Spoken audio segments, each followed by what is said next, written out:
আর আমি আসলে একজন প্রকৃতপক্ষে কৃষক। ইতিমধ্যে ফেসবুকে আমাকে অনেক ভাইরাল করা হয়েছে, কারণ যেহেতু পাশাপাশি ফেসবুকে দু একটা পোস্ট টোস্ট করি, তো সবাই এআই এর জগৎ, তাই না? সবাই এআই দিয়ে ছবি করে, আমিও কিছু কিছু ছবি এআই দিয়ে বানাইছিলাম। তো সেগুলা পোস্ট করছি, সেগুলাই অনেকে নিয়ে আমাকে নিয়ে ট্রল করতেছে। তো যারা আমাকে নিয়ে ট্রল করছে তাদেরকে আমি ধন্যবাদ জানাই, যেহেতু আমি ফেসবুকে কন্টেন্ট ক্রিয়েট করি। এই যে দেখতে পাচ্ছেন, এই যে আমার পাশে মেশিন, এটা আমি নিজেই পরিচালনা করি।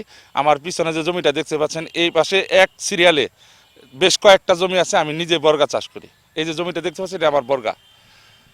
ওই যে ওই মেশিনের সাথে যে জমিটা, ওইটাও আমার বর্গা চাষ করা। আবার আরও অন্য আরেকজনের স্ক্রিম আছে আমার পিছনে দেখতে পাচ্ছেন, দেখেন দূরে দেখা যাচ্ছে একটা ঘর, ওইখানেও আমার 70% বর্গা নেওয়া। তো ভাই, আমি আসলে প্রকৃতপক্ষে একজন কৃষক। তারপরে যদি কেউ আমাকে নিয়ে ট্রল করে খুশি হন, তাকে আমি ধন্যবাদ জানাই, সমস্যা নাই, সাধুবাদ। আমার নিজস্ব কোনো জমি নাই, আমার নিজস্ব জমি হচ্ছে মাত্র 13%, সেটা হলো বসত বিটা, প্রত্যেক সূত্রে পাওয়া। তাছাড়া আমার নামে কোনো সম্পত্তি নাই। আমি ছোটোবেলা থেকে কৃষির সাথে সম্পৃক্ত। মাঝখানে স্যার ভাই ওই কয়েকটা বছর আপনার ওই একটুকে স্বাবলম্বী হওয়ার জন্য একটু সৌদি আরব গেছিলাম, কিন্তু ওইখানে সুবিধা করতে পারি নাই, অনেক টাকা লস খেয়ে আবার 2000 সালে দেশে এসে কৃষির সাথে সম্পৃক্ত। আর ফেসবুক তো আমি 2014-15 ওই যে তখন থেকে মনে হয় ফেসবুকে বিভিন্ন জায়গায় গেছি, বিভিন্ন জায়গায় ছবি তুলছি। হয়তো আমি একটা ছবি এক জায়গায় দেখলাম, কোনো এক অফিসে গেছিলাম, ওইখানে যে তখন তো সরকার ছিল আরেকজন, তো ওই প্রত্যেকটা অফিস আদালতে তো যখন যে সরকার থাকে তাদের ছবি টাঙানো থাকে, হয়তো পিছনে ওই ছবিটা আসছে, ওইটা নিয়ে ফেসবুকে উঠাই দিচ্ছে যে এই যে আওয়ামী লীগের লোক, এই যে অমক লোক তমক লোক।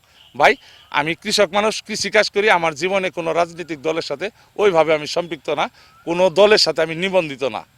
এটা আমার এলাকাবাসী আছে, সবাই জানে। ওইটা ওইরকম একটা না, ওইরকম তো আমার শুরু থেকে আছে যে আমি বিভিন্ন সুন্দর সুন্দর কন্টেন্ট করছি। আমার এমন কন্টেন্ট আছে যে 5.7 মিলিয়ন ভিউ আছে। তারপরে আপনার মনে করেন যে 5 লক্ষ, 10 লক্ষ, 1.5 লাখ, 2 লাখ, এরকম অনেক ভিউ আছে। তো মোটামুটি একবার কিছু টাকা আমি উত্তোলনও করছিলাম, 2বারে মনে হয়। একবার স্টারের টাকা উঠাইছিলাম, স্টার যে আমাকে দেয় যে বিভিন্ন লাইভ টাইপ করি। আর একবার আপনার ওই যে কন্টেন্ট মনিটাইজেশন আছে, ওইখান থেকেও কিছু টাকা উঠাইছিলাম। আমি তো কৃষি কাজ করি, কৃষক হিসাবে কাটটা পাইছি, এটাই করছি। না, ওগুলো আমি জানি না, এবিসি ওই ক্যাটাগরি আমি জানি না, অত শত আমি আসলে বুঝি না।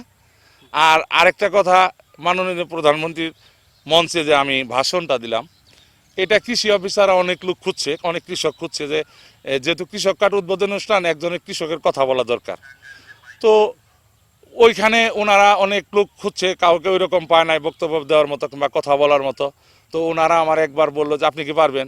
তা আমি উৎসাহিত হইলাম যে এটা তো আমার জন্য একটা গর্বের বিষয় হইতে পারে। তো সেই হিসাবে আমি বলছি ঠিক আছে, পারবো। তো সেই হিসাবে আমি 2-4টা কথা বলছি। তখন এই কথা বলা যদি আমার কোনো অপরাধ হয়, তাহলে তো আমি অপরাধী। এখন জাতি জানবে সেটা আসলে সত্য আর মিথ্যা, এটা আপনারা জাতির সামনে তুলে ধরবেন, জাতি বুঝুক যে আসলে আমি কতটা সত্য। আমার বাড়িঘর আপনারা দেখছেন, আমার এলাকার লোকজনের কথাবার্তাও আপনারা শুনছেন। আরও যদি কারো সন্দেহ থাকে, কোনো মিডিয়া, কোনো চ্যানেল, কোনো কন্টেন্ট ক্রিয়েটরের জানার ইচ্ছা থাকে, আমার গ্রাম উত্তর তারাটিয়া, ঘারিন্দা ইউনিয়ন, টাঙ্গাইল সদর থানা, সবাই আসুক, মাঠ পর্যায়ে এসে পর্যালোচনা কইরা দেখে যাক যে আমি কতটা সত্য, কতটা মিথ্যা। এটা তো আমি রাত্রে যে কোনোদিন স্বপ্নে দেখা, যে রাত্রে স্বপ্নে আছে যে আমি নির্বাচনে দাঁড়াবো, এই স্বপ্নটা তো আমার মধ্যে আসে নাই।